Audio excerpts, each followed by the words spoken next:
Senador Targirei Sato, senhoras senadoras e senhores senadores.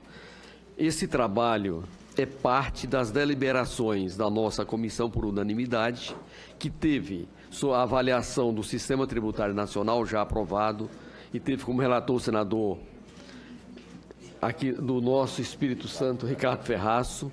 Tivemos o relatório do senador Armando Monteiro, que trata da microeconomia, e essa é uma parte da microeconomia.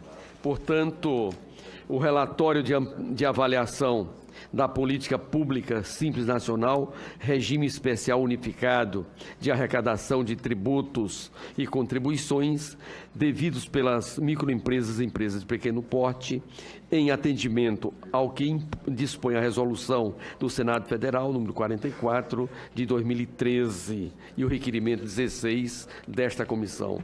Senhor presidente, eu vou ler parte do relatório e outra parte vou dar como lido, particularmente, o capítulo que trata das audiências públicas. Esse capítulo tem 25 laudas, como ele já foi distribuído previamente.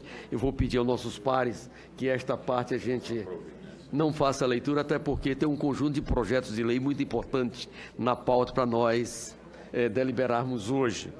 Portanto, quero primeiro manifestar a minha satisfação em realizar o trabalho de avaliação dessa importante política pública que é o Simples Nacional, o regime especial unificado de arrecadação de tributos e contribuições devido pelas micro e pequenas empresas, foi criado pela Lei Complementar 123 de 2006. Porém, por necessidade de adequação dos sistemas da Receita Federal, o Simples Nacional somente entrou em funcionamento em julho de 2007, tendo completado 10 anos de vigência.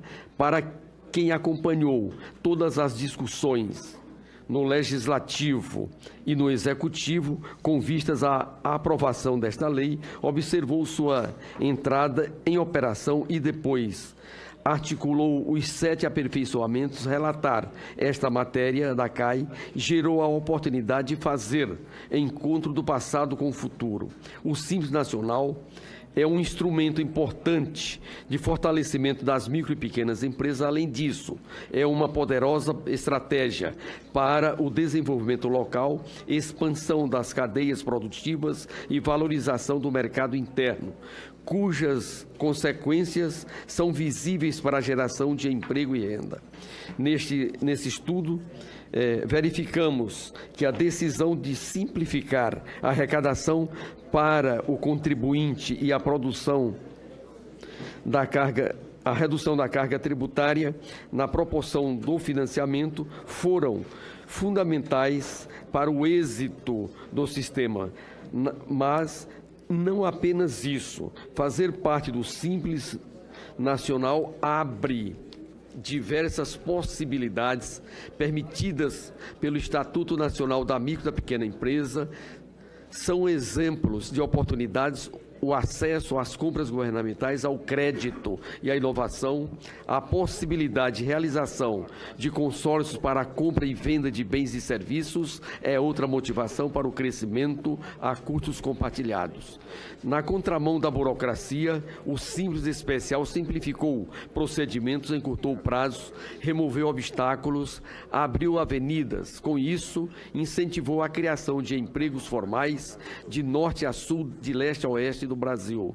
Aumentou a mobilidade social, permitiu a geração de renda e a realização de milhões de sonhos de homens e mulheres vocacionados ao empreendedorismo. A redução da carga tributária, representada pela desoneração parcial das microempresas e empresas de pequeno porte, desempenhou um papel igualmente importante nesse processo, especialmente no que diz respeito aos microempreendedores individuais e às microempresas.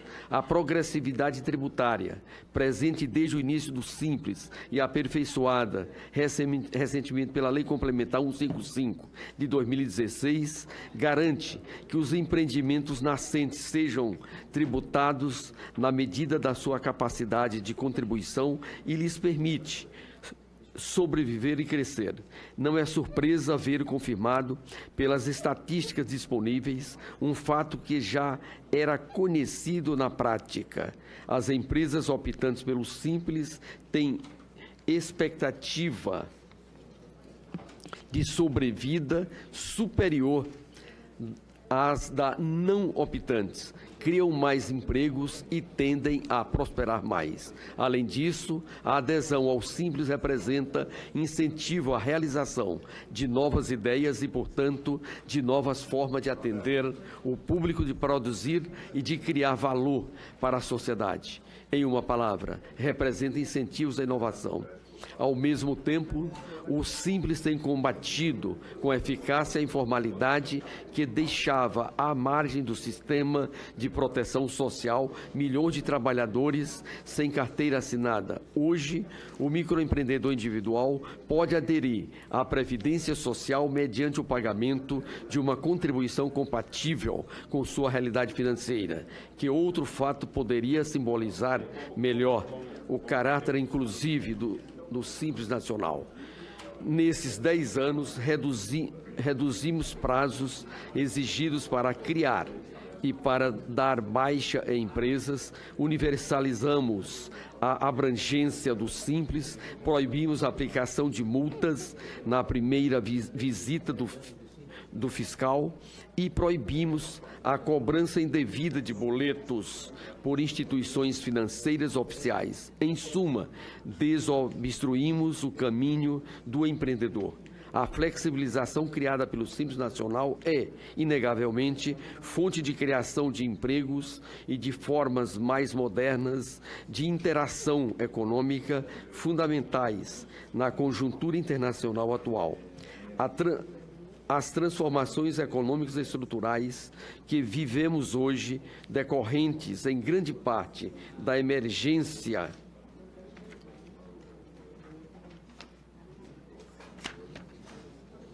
da economia chinesa, forçam a mudança de composição da economia brasileira e exigem ganhos de produtividade e maior personalização dos produtos e serviços. Essas mudanças não cabiam nos moldes ditados pela legislação anterior. Nesse contexto, o Simples atende, com grande êxito, às demandas de uma economia cada dia mais complexa, dinâmica e instável, na qual o capital humano, a iniciativa e a capacidade de inovar são fundamentais. A diferença de desempenho verificado nas pequenas e microempresas em relação às empresas de médio e grande porte no que diz respeito à criação e manutenção de postos de trabalho na crise atual é só um dos indicadores que reafirma o acerto das reformas realizadas. A hora é de comemorar, mas também de refletir. Muitas das dificuldades corajosamente enfrentadas e superadas nessa década de Simples Nacional e que remontam à década de 90, quando o sistema foi inicialmente instituído de forma mais restrita, sugerem determinação e unidade de ação frente aos problemas e desafios que o futuro nos reserva. O caminho do Simples será longo e exigirá renovação constante da legislação. Ainda temos importantes questões a resolver, conforme foi apurado nas audiências públicas sob os auspícios da Comissão de Assunto Econômico do Senado Federal, que apontaram também diversas propostas. Os resultados da avaliação realizada reforçam nossa convicção de que o Simples Nacional tem sido um sistema extraordinário. Esses resultados revelam a força que a desburocratização tem sobre a atividade econômica e o efeito virtuoso da desoneração sobre a receita pública que ganha com estímulo à produção e à renda. E o Simples Nacional aparece como o mais audacioso programa de inclusão social com resultados que não podemos descrever de outra forma senão como espetaculares.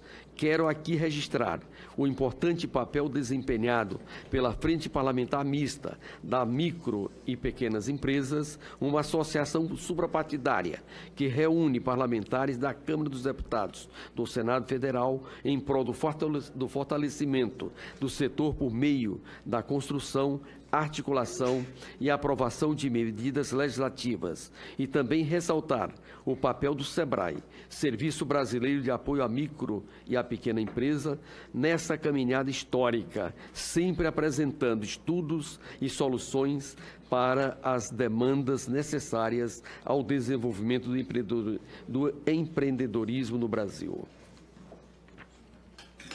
Senhor presidente, em seguida eu faço um pequeno histórico, resgatando os passos que o Simples fez nessa caminhada. A história do regime especial unificado de arrecadação de tributos e contribuições devidos pela microempresa e empresa de pequeno porte, o Simples Nacional, remonta ao ano de 1979, quando foi realizado o primeiro Congresso Brasileiro das Micro e Pequenas Empresas. A década seguinte trouxe uma vitória importante, ainda que, a princípio, simbólica. Os artigos 170 e 179 da Constituição Federal de 88 mencionam, pela primeira vez, a obrigação de conceder tratamento diferenciado e favorecido às microempresas e às empresas de pequeno porte, de simplificar suas obrigações administrativas, tributárias, previdenciárias e creditícias. Dos membros da nossa CAI, senhor presidente, muitos participaram dessa construção. E quero registrar aqui o papel do senador Armando Monteiro, seja como empreendedor, como dirigente classista da CNI e, posteriormente, como parlamentar nessa construção, sem demérito de cada um das senadoras e senadores que aqui estão e daqueles que ontem foram constituintes. Evidentemente que só a juventude do Garibaldi Alves Filho permite a gente fazer essas referências, dizendo a juventude acumulada igual a minha, viu, Garibaldi? No ano de 96, nasceu a primeira versão da Lei do Simples, Lei 9.317 de 96, sancionada pelo então presidente da República, o senhor Fernando Henrique Cardoso. Essa lei do Simples Federal foi um primeiro passo importante. No entanto, restringiu-se aos tributos e às obrigações das empresas junto à União. Essa primeira versão abrangia apenas alguns setores e não cobria as obrigações das pequenas e das microempresas frente ao fisco e à burocracia estadual, municipal e distrital. Em outras palavras, havia um fator impeditivo para que a lei do Simples Federal se espalhasse por todo o país. O Congresso Nacional havia aprovado uma lei ordinária que não vinculava estados, municípios e o Distrito Federal. A consequência prática desta decisão foi a necessidade de adesão de cada ente do Pacto Federativo, o que ocorreu, o Simples, então, ficou restrito à esfera federal. Mas como os grandes avanços se fazem passo a passo, numa construção permanente, no ano de 2003, foi fundamental para que a experiência iniciada limitada do Simples Federal fosse estendida posteriormente para todos os entes da Federação. A Emenda Constitucional número 42, de 2003, promulgada pelo Congresso Nacional, que alterou, entre outros dispositivos, o artigo 146 da Carta Magna, criou a possibilidade de estabelecer, por lei complementar, tratamento diferenciado e favorecido para as microempresas e para as empresas de pequeno porte, mediante recolhimento unificado e centralizado de impostos e contribuições da União, dos Estados, do Distrito Federal e dos municípios, com adesão opcional para o contribuinte. Amplas discussões no Congresso Nacional e na sociedade civil precederam a aprovação da Lei Complementar 123 de 2006, sancionada pelo ex-presidente Luiz Inácio Lula da Silva como consequência imediata da maioria parlamentar que emergiu do processo eleitoral e de sua reeleição. A nova lei complementar alçou o Simples de experiência restrita ao âmbito federal para um regime verdadeiramente nacional. Por isso, o Simples é conhecido atualmente como Simples Nacional, com a integração de todos os níveis de governo. A micro e a pequena empresa encontraram a proteção e o incentivo de que necessitam para prosperar, gerar emprego e inovar. Um grande avanço da Lei Complementar 123 de 2006 foi consolidar 8 tributos, dos quais 6 federais: imposto sobre a renda da pessoa jurídica, imposto sobre produtos industrializados, contribuição para o Programa de Integração Social, PIS, contribuição para o financiamento da Seguridade Social, COFINS, contribuição previdenciária patronal e a contribuição social sobre o lucro, a CSL. Um estadual, o Imposto sobre a Circulação de Mercadorias e Serviços, o ICMS, e o municipal, o Imposto sobre Serviços, o ISS. Todos esses tributos são pagos em uma única guia de recolhimento na mesma data de vencimento, com base de cálculo proporcional ao faturamento e alíquota facilmente identificada em tabelas contidas no anexo da lei. Após efetuado o pagamento pela micro ou pequena empresa, o Sistema da Receita Federal do Brasil se encarrega de fazer a partilha da arrecadação com os entes federados, conforme os percentuais destinados a cada um e estabelecidos na lei. Senador Armando Monteiro, essa era uma das principais preocupações do CONFAS lá nos anos de 2005 e 2006. Como seria feito essa distribuição da arrecadação para evitar o chamado passeio dos tributos? E essa construção teve o papel da CNI como um dos articuladores ao lado do SEBRAE para que nós chegássemos a essa forma de fazer, que atendeu os municípios, atendeu os estados, o Distrito Federal e deixou confortável a União para ser a operacionalizadora desse importante sistema. Com essa metodologia de partilha automática da arrecadação com os entes federados, verifica-se que o Simples Nacional beneficiou não apenas o contribuinte, os estados também ganharam, porque o custo de arrecadação ficou imensamente reduzido e as prefeituras foram beneficiadas duplamente, tanto pela formalização de milhões de negócios que antes do Simples operavam na informalidade e não recolhiam tributos, quanto pela inibição à guerra fiscal, decorrente da fixação das alíquotas do ISS na lei complementar. O gráfico que nós trazemos demonstra exatamente essa participação do Simples Nacional na arrecadação de todos os tributos federais e, consequentemente, lá em 2007, no primeiro ano do Simples Nacional, nós tivemos uma arrecadação correspondente, senhor presidente, senador Tasso Gereissati, de 4,2% de toda a arrecadação federal. Em 2016, apesar da crise de 15 para cá, já representou 7,9% de toda a arrecadação federal. Ou seja, é um processo crescente. Saiu de 4,2% e nesses 10 anos já foi de 8,1%. Mas com a crise de 15, com a crise de 16, teve uma pequena redução para 7,9%, e nesse 17, a tendência dos números que nós temos é da estabilização com viés já de crescimento novamente, demonstrando de que no mundo da arrecadação, e vamos mostrar mais à frente, não teve nenhum prejuízo, nem para os municípios, nem para os estados e nem para a União, muito pelo contrário. O crescimento da massa de arrecadação neste setor é superior em valores reais do lucro real e do lucro presumido. Portanto, é um sistema exitoso, porque ele focou muito mais naqueles que estavam na informalidade, trazendo para a formalidade, trazendo a segurança jurídica e, ao mesmo tempo, participando da arrecadação. Esses números, senhor presidente, são muito animadores para que a gente, nas reformas microeconômicas, que o senador Armando Monteiro deverá, na próxima semana, estar trabalhando no plenário do Congresso Nacional, nós possamos fortalecer e ajudar a Câmara a mandar para o Senado o projeto de lei, a 8ª atualização do Simples Nacional, que ali está em andamento. No entanto, Novas etapas de aperfeiçoamento da lei ainda estavam por vir. Tivemos a Lei Complementar 127/2007, que incluiu novas atividades no Simples e facilitou o acesso ao crédito. Depois, em 2008, houve mais um avanço gigantesco.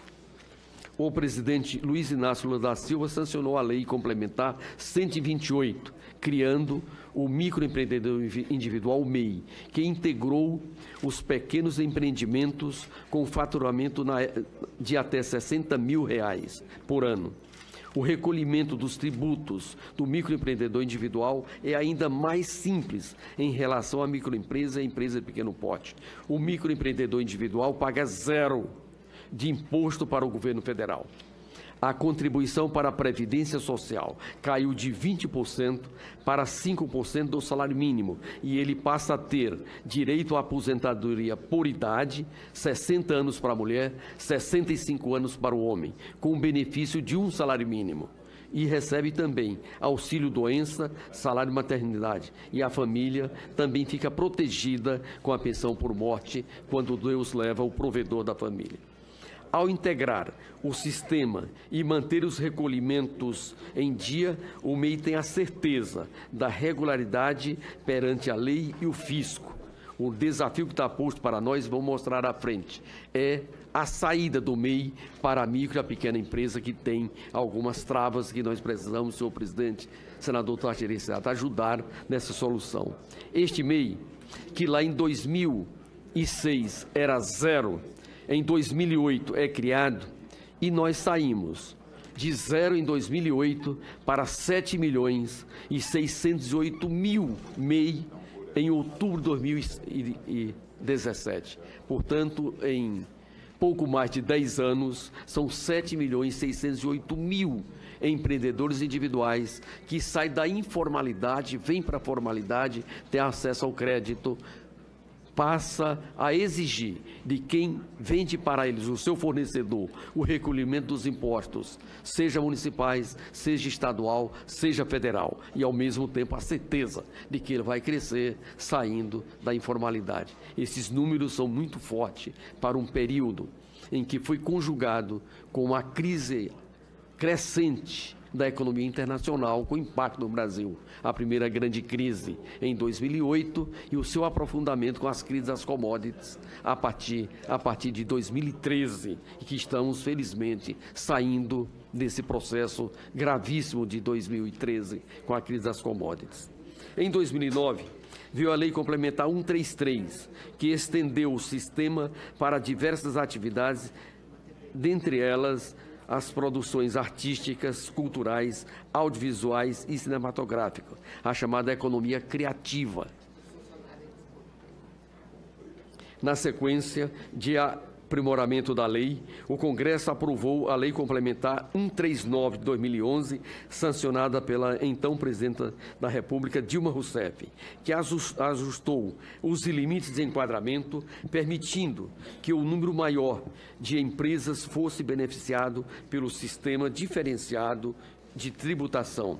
A Lei Viva do Simples Nacional registrou uma nova vitória para a micro e pequena empresa com a Lei Complementar 147 de 2014, sancionada também pela ex-presidenta Dilma Rousseff. A nova lei avançou na simplificação de procedimentos, em especial relativos à criação e à baixa de empresas, e na universalização do regime, que eliminou praticamente todas as barreiras setoriais à opção e limitou o critério de adesão ao faturamento da empresa. Profissionais liberais, que muitas vezes não conseguiam abrir suas empresas, encontraram a partir de então uma forma de regularizar sua atuação.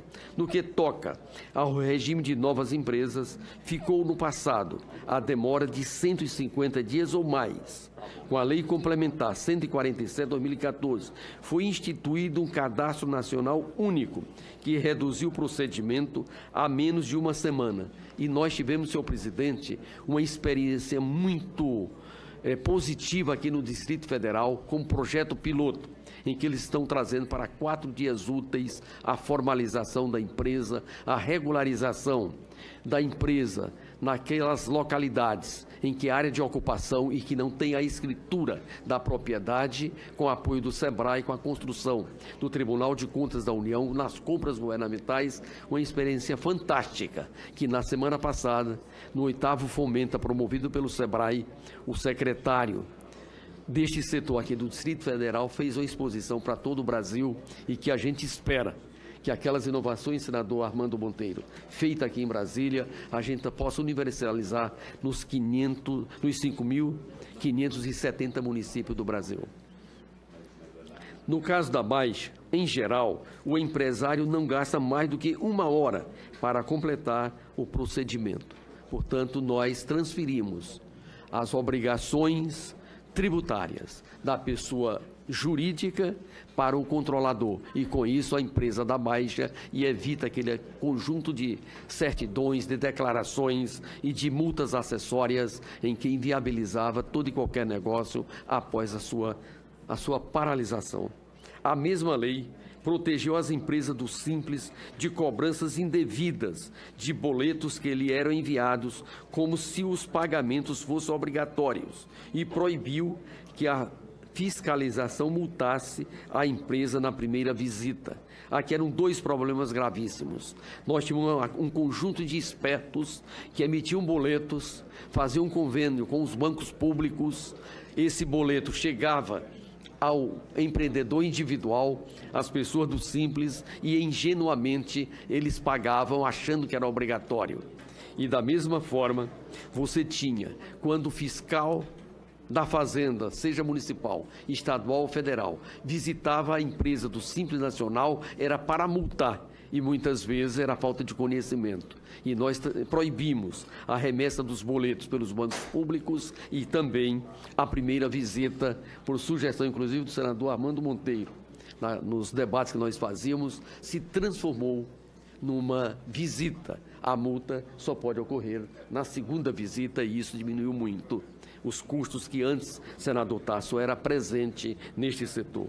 Isso é importante, porque a abordagem, no caso de empresa do Simples, deve realçar o caráter pedagógico da fiscalização e evitar que o microempresário que está começando o seu negócio seja apenado por falta menos grave que os eventualmente tenha cometido, desde que ausente o dolo e a fraude. Outro grande avanço foi instituir um tratamento prioritário para as micro e pequenas empresas nas compras públicas municipais, estaduais e federal, com um texto aperfeiçoado e pela Lei Complementar 147 de 2014, o gestor público pode realizar licitações dirigidas às micro e pequenas empresas em compras de até R$80 mil e priorizar as empresas locais e regionais em licitações gerais, criando condições especiais para o desenvolvimento local, a geração de empregos e a circulação de recursos na região. Levantamento do SEBRAE, com base nos dados do Ministério do Planejamento, Desenvolvimento e Gestão, mostra que de 2010 a setembro de 2017, o governo federal realizou 1.812.000 compras públicas, envolvendo uma quantia de 674 bilhões de reais. As micro e pequenas empresas participaram desse 1.812.000 contratos. 1.034.000 contratos foram feitos com as micro e pequenas empresas dos Simples Nacionais. E fecharam contratos com o governo federal no valor de 227 bilhões de reais, o que representa 33,7% de participação no total de compras governamentais no âmbito federal. No âmbito municipal, senhor presidente, nós temos muito por avançar. O SEBRAE desenvolveu um sistema e está dialogando com cada prefeitura do que essa prefeitura está comprando na merenda escolar, na alimentação hospitalar, nos fardamentos, na limpeza pública, esse conjunto de itens que a Prefeitura compra, dialogando com o empreendedor daquele território, daquele município, o que é que eles podem fornecer com preço competitivo, com qualidade e com pontualidade. E desse arranjo entre a Prefeitura e o empreendedor, que negócios novos podem gerar. E nesse 8º Fomenta, que foi feito na semana passada, coordenado pelo SEBRAE, veio um prefeito do Paraná, de Ponta Grossa, a apresentar as experiências daquele município. E diz ele que a alavancagem dos negócios que ele tem feito nos últimos 4 anos, é um prefeito reeleito, após o apoio do SEBRAE e das compras governamentais, é fantástico. E essa é uma experiência que nós precisamos intensificar, porque o dinheiro fica no município, circula, gerando mais negócio. Eu acredito que essa é uma das formas que nós podemos ter para ajudar a tirar o Brasil da crise com um custo bem menor e diminuindo a angústia das nossas famílias. A alteração mais recente é a Lei Complementar 155 de 2016, que entra em vigor, na sua maior parte agora, no dia 1º de janeiro de 2018. O empreendedor individual sai de 60 mil para 81 mil o seu faturamento. Então, será um impacto muito forte, além de uma série de outros itens que essa lei está regulamentando. As alterações efetuadas por essa lei são importantes e numerosas. Os limites anuais de receitas foram elevados, de forma que o Simples Nacional passou a abranger empresas com faturamento de até R$4.800.000. Até agora é 3.600, é de 3.600 para 4.800 no dia 1º de janeiro de 2018. Além disso, com a nova redação, a Lei Complementar 123/2016 passou a incorporar parte do ramo de produção de bebidas alcoólicas, as chamadas produção caseira. Nós temos, na área da cachaça, lá no nosso Ceará, nós temos vários produtos na Viçosa, em que o senador Tasso Gereissati visita bastante. Eu também tenho o privilégio de estar ali. Viçosa do Ceará, porque tem a Viçosa de Minas Gerais, que tem um outro padrão. E temos vários refrigerantes. Aqueles que atuam nesse setor, eles passam agora, a partir de 1º de janeiro, também a fazer parte do Simples, com acompanhamento da Receita Federal, dos órgãos de controle de qualidade, para que não tenha qualquer deteriorização. E quem mais defendeu isso aqui, senador Armando Monteiro, foram os mineiros, por conta das chamadas cachaças mineiras, que hoje é marca internacional, sem esquecer da Ipioca, que é do nosso Ceará e também é marca internacional. A Ipioca foi vendida, né? Foi adquirida pelos ingleses, né? Como é o nome dele? Everardo. Everardo, né? Isso. A gente se empolga aqui com essas matérias, senhor presidente, por isso termina fugindo um pouco do texto. Para formar uma ideia do longo caminho que foi percorrido e da importância das sucessivas alterações da legislação, sobretudo com a criação do Simples Nacional em 2006, basta dizer que, antes do sistema entrar em vigor, em julho de 2007, havia cerca de 1.300.000 micro e pequenas empresas formais no Brasil. Hoje, são 12.500.000 micro e pequenas empresas formais no Brasil, entre microempreendedores individuais, microempresas e empresas de pequeno porte. De 2010 a 2017, foram criadas e formalizadas, em média, mais de 1 milhão de empresas por ano. Esta lei complementar, que entra em vigor no dia 1º de janeiro agora, vai permitir que o agricultor familiar, que tem seu agronegócio, que vende para o poder público, possa ter o seu CNPJ e, com isso, ao vender, ele vai emitir a sua nota fiscal e não precisará mais de comprar a nota fiscal na prefeitura.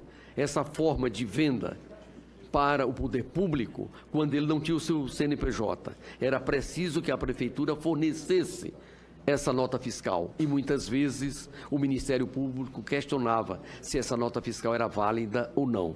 Com essa forma construída, por unanimidade no Congresso Nacional, esse agricultor familiar vai poder se formalizar e não perde a sua condição de agricultor familiar, seja para o crédito, seja para o seu enquadramento e para as questões previdenciárias.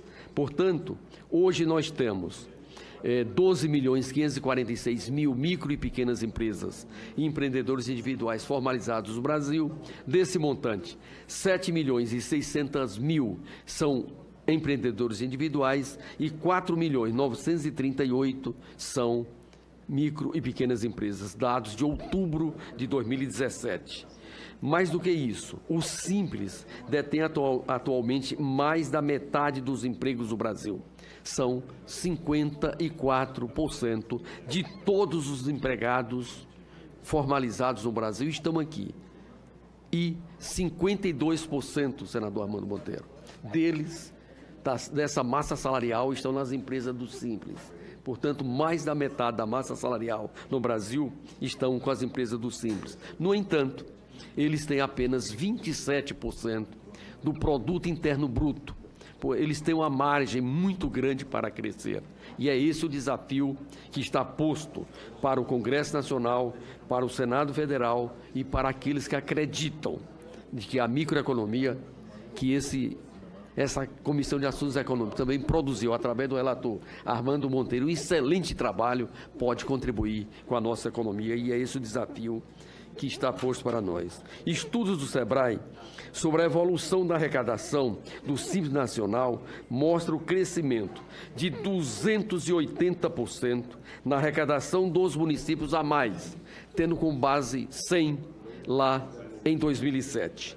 115% na arrecadação federal e 33,9% na arrecadação dos estados, isso tendo como base 100 em 2007, enquanto que as empresas do lucro presumido e do lucro real cresceram apenas 12% nesse período. Ou seja, crescimentos reais com base 100 lá em 2007. Volto a registrar. A União cresceu 115%. As empresas do lucro real, do lucro presumido, nesse período cresceram 12%. É verdade que as empresas do lucro real e do lucro presumido foram muito atingidas pelas crises econômicas de 2008 e de 2013. 2013, 14, 15 e 16. Todas essas informações que aqui aparecem de forma sintética foram expostas de forma mais detalhada pelos participantes das audiências públicas na CAI e da sessão especial realizada no plenário do Senado Federal no dia 5 de outubro. As contribuições dos convidados nas audiências públicas foram fundamentais para avaliar os resultados alcançados pelo Simples Nacional e identificar os principais desafios do regime simplificado no atual momento. As avaliações realizadas são unânimes em apontar os efeitos benéficos do tratamento diferenciado e favorecido às micro e pequenas empresas sobre as principais variáveis econômicas, como criação de empregos, arrecadação de tributos, inclusive as contribuições previdenciárias, sobrevivência e prosperidade de pequenos negócios e formalização de empresas e de vínculos trabalhistas. Entretanto, os avanços já obtidos não são razão para ignorar os problemas ainda existentes. Os convidados foram muito precisos ao levantar uma série de questões que o Congresso Nacional não pode deixar de analisar e às quais deve responder com a devida agilidade. Quanto aos problemas diagnosticados, alguns já estão sendo devidamente enfrentados no projeto de lei 341/2007, ora em tramitação na Câmara dos Deputados, além de outros pontos levantados pelos participantes nas audiências públicas que devem ser objeto de análise e proposição de soluções por parte do Legislativo. Dentre os pontos que podem ser aprimorados na Lei Complementar 123/2016, destaco os seguintes: a atualização dos limites de receita bruta no Simples Nacional, a atualização do limite de receita bruta dos sublimites do Simples Nacional, regulamentação da empresa simples de crédito, esclarecimento de que o Simples é um regime geral tributário e não constitui renúncia fiscal. Eu diria que esse, senhor presidente, é um dos temas mais importantes que nós precisamos enfrentar, essa questão de que o Simples faz parte do sistema tributário nacional e não pode ser tratado como uma política temporária e de caráter subsidiado. A autorização para que as pequenas e as microempresas recebam incentivos fiscais para exportação. Esta é a maior barreira que as empresas do Simples encontram no mundo da exportação, porque elas não podem se creditar dos benefícios que o setor de exportação oferece às empresas do lucro real e do lucro presumido. Limitação da alíquota relativa à substituição tributária. Esse é um outro item que nós precisamos enfrentar e construir uma saída. O senador Armando Monteiro, em 2014, nos ajudou muito, criando uma lista que reduziria em 80% mais ou menos essa substituição tributária. Lamentavelmente, o CONFAZ baixa uma resolução que neutralizou a decisão unânime do Congresso Nacional e que no relatório da microeconomia, o senador Armando aprofunda muito essa matéria. Eu acho, senador Armando, se Vossa Excelência, chamar de você, olha, se Vossa Excelência puder, nessa agenda da microempresa, trazer este capítulo, nós não estamos criando legislação nova, nós estamos evitando a burla, e o termo é esse, duro, a burla que o CONFAZ fez em desrespeitar a legislação federal. Criação de Sistema Nacional de Fomento do Empreendedorismo, no qual o BNDES, bancos de desenvolvimento, bancos públicos e cooperativa de crédito terão linhas especiais para os pequenos empreendedores. Correção automática dos valores associados às faixas do Simples Nacional. Veio nas audiências públicas, mas essa é uma preocupação da indexação da nossa economia. Nós precisamos, senhoras senadoras e senhores senadores, de nos debruçar mais sobre essa sugestão. Redução do valor do depósito judicial na Justiça do Trabalho, que impede os MEIs de fazer a sua defesa. Estímulos para o investidor anjo por meio de isenção do ganho de capital e a compensação de prejuízos. Extinção do duplo regime tributário com o recolhimento do ICMS na sistemática do Simples Nacional para empresas com receita bruta anual superior a 3.600 e igual ou inferior a 4.800. Parcelamento de débito do Simples Nacional, com redução de multas e juros. O que nós queremos é que o mesmo tratamento que foi dado para as empresas do lucro presumido e do lucro real, ou seja, as empresas do Simples, seja aqui incluído. Eu tive informação da Frente Parlamentar de que a Fazenda aceitou esse item e eles querem, por toda essa semana, aprovar esse ponto na Câmara Federal, nos mandar. E aí, nosso presidente, nós precisamos ter um esforço muito grande. Na CAI, junto à mesa do Senado Federal, para que a gente aprove antes do recesso esse parcelamento. São mais de 600 mil micro e pequenas empresas que já foram notificadas pela Receita Federal que, se não regularizar a sua situação tributária, serão excluídos em janeiro de 2018 do Simples Nacional. Mas quero registrar, esse ponto foi acolhido pela Fazenda exatamente para dar uma oportunidade a essas mais de 600 mil micro e pequenas empresas que estão na chamada marca do pênalti para serem expulsas do Simples Nacional. Cadastro positivo fiscal decorrente, oferecendo benefícios às empresas do Simples Nacional. Regime de tributação do MEI para que ele possa ir ser micro e pequena empresa, ampliar o tratamento favorecido para as micro e pequenas empresas em relação ao uso do poder de compra pelos entes federados, ou seja, criar um instrumento para que esses que vendem para o poder público tenham a certeza de que vai receber. Dado a dificuldade orçamentária, fiscal dos municípios, dos estados, nós temos assistido a alguns atrasos nesses pagamentos e precisamos construir uma saída para esse problema. Em relação à posição do Simples no sistema tributário nacional, gostaria de reiterar que o Simples já superou há muito sua fase experimental e deve assumir caráter de política permanente de Estado. Não há razão para que seja de outra forma. O Simples Nacional deve ser posicionado no mesmo patamar dos regimes do lucro presumido e do lucro real, como uma regra e não como uma exceção ou um benefício fiscal transitório.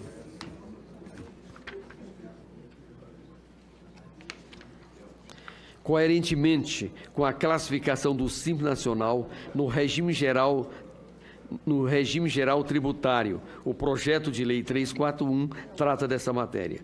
Quanto à empresa simples de crédito, a nossa expectativa é que venha a representar um passo fundamental para desafogar as finanças dos pequenos negócios. Na mesma direção, aponto a garantia de linha de crédito aos pequenos negócios em instituições financeiras oficiais, que, por seu peso e sua capilaridade, podem contribuir de forma mais intensiva com o desenvolvimento do setor.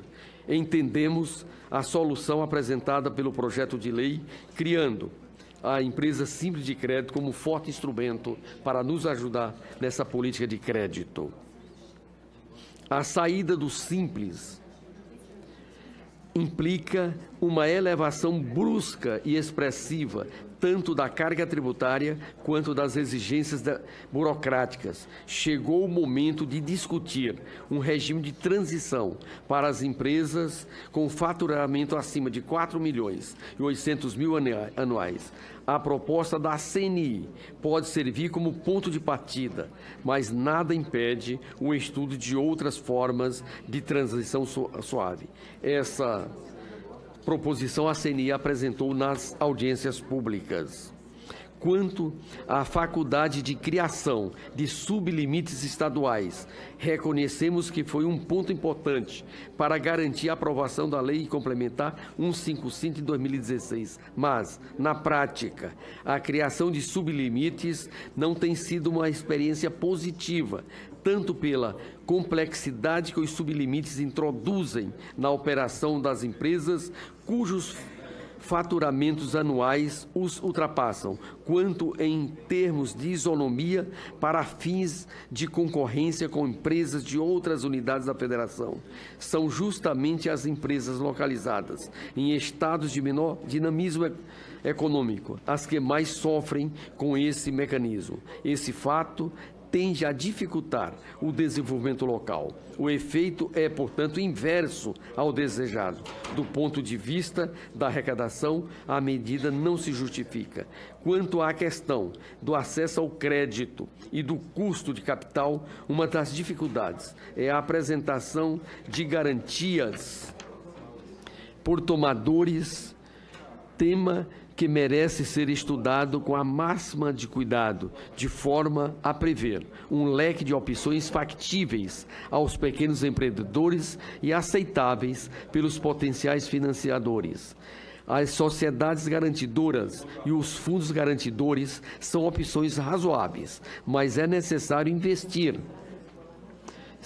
e investigar se há outras formas viáveis, como, por exemplo, a criação de programas de adimplência premiada para os optantes do Simples, no qual empresa em dia com seus tributos poderão ter acesso à linha de créditos especiais financiadas pelo BNDES ou até mesmo melhores incentivos para os investimentos anjos.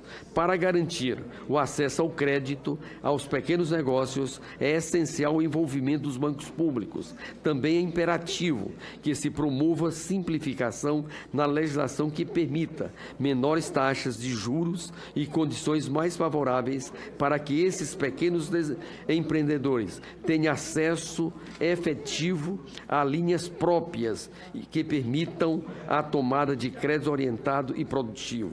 Igualmente importante seriam o aperfeiçoamento do cadastro positivo e a revisão da lei de recuperação, a atual lei de falência, de forma a adaptar esses institutos à realidade das pequenas empresas por meio da redução de burocracias, do aumento da agilidade e da consolidação da segurança jurídica. Outro ponto de suma importância seria fornecer melhores condições para que os optantes do Simples possam financiar seus débitos em atraso.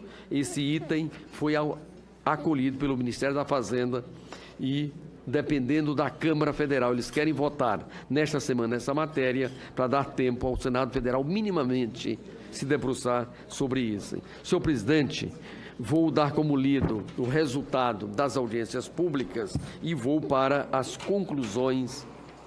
Está na página 61, estou chegando ao final. E o restante eu dou como lido, como forma da gente ganhar tempo, página 61.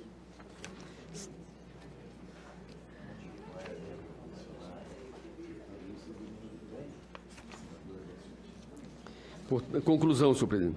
Estamos vivenciando no Brasil uma grave crise econômica, aliada a uma crise política, em qualquer situação, mas especialmente diante de um quadro de desalento, a força dos pequenos negócios é capaz de iluminar o caminho. A experiência acumulada nesses 10 anos de existência do Simples Nacional nos permite dizer que todo e qualquer plano de governo, municipal, estadual e federal, que busca o desenvolvimento com geração de emprego e renda, precisa necessariamente incluir políticas públicas para o microempreendedor, as microempresas e a empresa de pequeno porte. Por isso, é importante avançar no fortalecimento do Simples Nacional. É necessário aperfeiçoar o sistema, melhorar a sua percepção junto aos contribuintes e à sociedade, apoiar os investimentos e a capacitação em todas as esferas para expandir os efeitos benéficos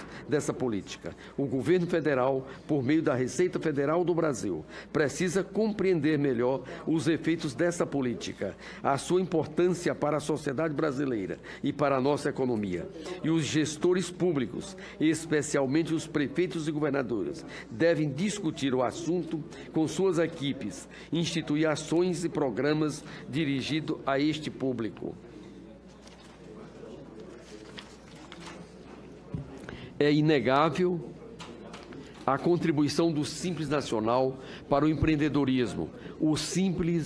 O sistema simplificado de tributação facilitou a realização de milhões de sonhos, oportunizando o cidadão e a cidadã a abertura do seu próprio negócio. Contribuiu para aumentar a concorrência, beneficiando os consumidores, formalizou empresas e vínculos trabalhistas, ampliou o acesso e a cobertura da Previdência Social, elevou a arrecadação de tributos, beneficiando as contas públicas.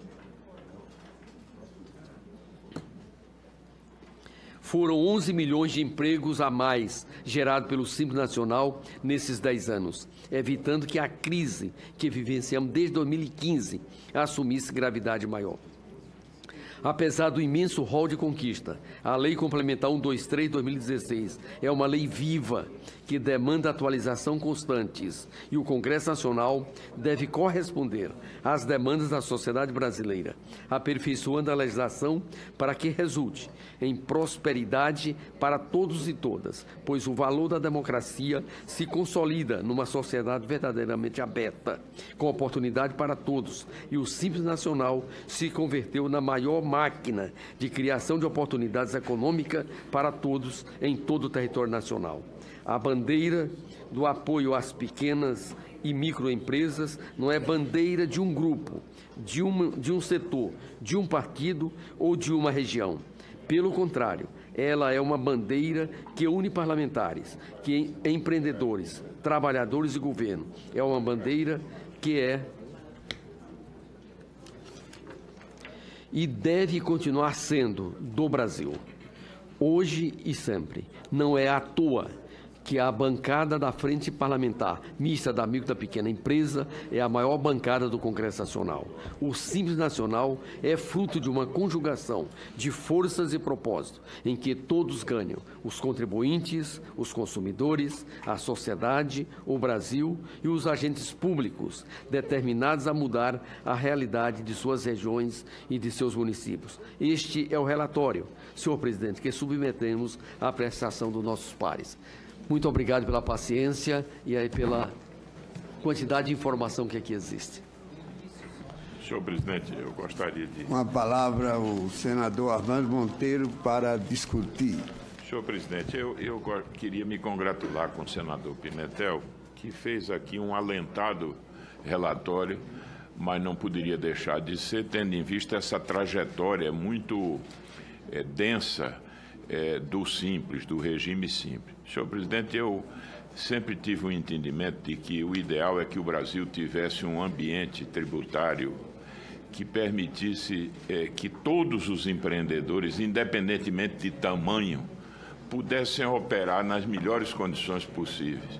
Um dos graves problemas do sistema tributário nacional, além da complexidade, do alto nível de litigiosidade, é exatamente a profusão de regimes especiais, o que torna o ambiente tributário muito complexo. Mas é exatamente por conta da complexidade desse sistema, da elevada carga tributária que temos, que nós tínhamos a obrigação de atender um ditame constitucional, que é o que está expresso no artigo 170 da Constituição, e oferecer às pequenas empresas um melhor ambiente de operação. Então, o simples nada mais foi do que isso, uma resposta dada a esse ambiente tão complexo, tão hostil que existe no país, sobretudo para aqueles que empreendem. Senhor presidente, muitos avanços nessa trajetória, a universalização do regime, a eliminação de restrições setoriais para a adoção, a criação do micro e pequeno empreendedor individual, a revisão das faixas de enquadramento e aquela adoção da chamada rampa tributária, para que o simples não fosse, ao final, um regime que desestimulasse o crescimento da empresa. Esse é um grave problema nesse ambiente, é que você termina, de certo modo, condicionando a empresa a continuar pequena, quando, na realidade, você tem que ter um sistema que também estimule a empresa a crescer. E ao crescer, ela não seja penalizada como era com o sistema de morte súbita. O que sair daquele limite rigidamente, ainda que o senador Tasso, que de forma irrelevante você perde todo o regime de incentivo. Então, muitos aperfeiçoamentos ocorreram ao longo do tempo e eu quero destacar a contribuição, a militância, a dedicação do nosso senador Zé Pimentel nesse processo. Queria só, para concluir, senador Tasso, dizer que tem um ponto que está sublinhado no relatório do senador Pimentel, que aquele nosso relatório também contempla, que é a necessidade de responder a uma medida que o CONFAS impôs e que, na prática, praticamente consagra esse regime de substituição tributária que penaliza fortemente as pequenas empresas.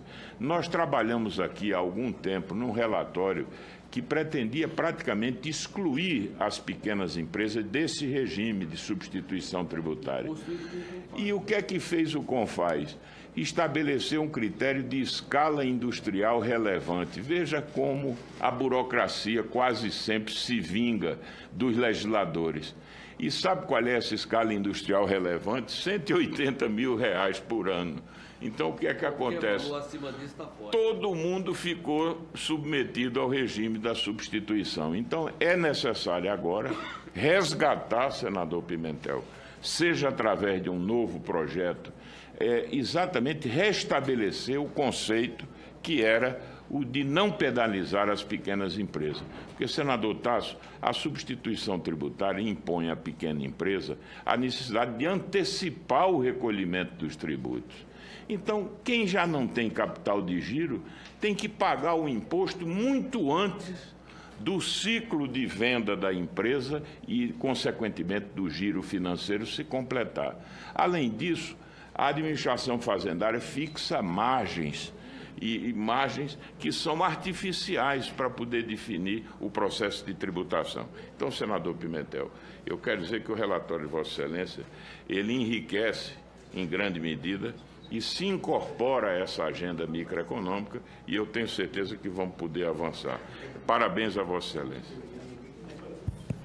Muito obrigado. O relatório continua em discussão. Encerro a discussão, mas antes de colocar em votação, queria parabenizar o senador José Pimentel pelo trabalho minucioso, profundo, detalhado que ele fez para esta comissão. E como disse o senador Armando Monteiro, Vossa Excelência tem sido um verdadeiro militante da causa da pequena e média empresa, que é essencial e fundamental a geração de empregos no nosso país. Eu queria parabenizá-lo por esse trabalho. Em votação, o relatório do senador Pimentel. As senhoras senadoras e senadores que concordam com o relatório permaneçam como estão.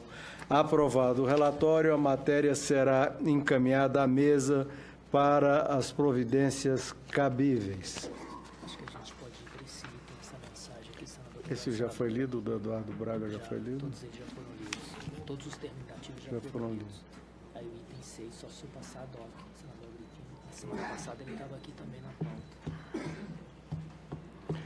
Estou vendo a maioria dos projetos aqui na pauta são projetos terminativos já lidos.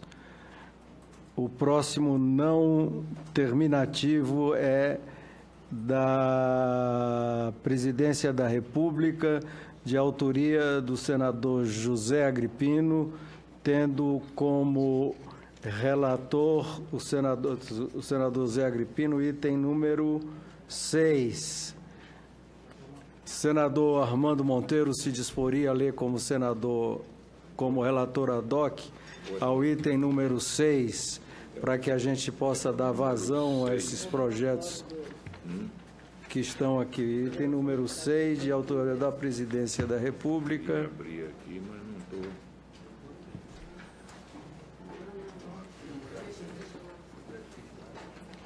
Mensagem número 41, não terminativa.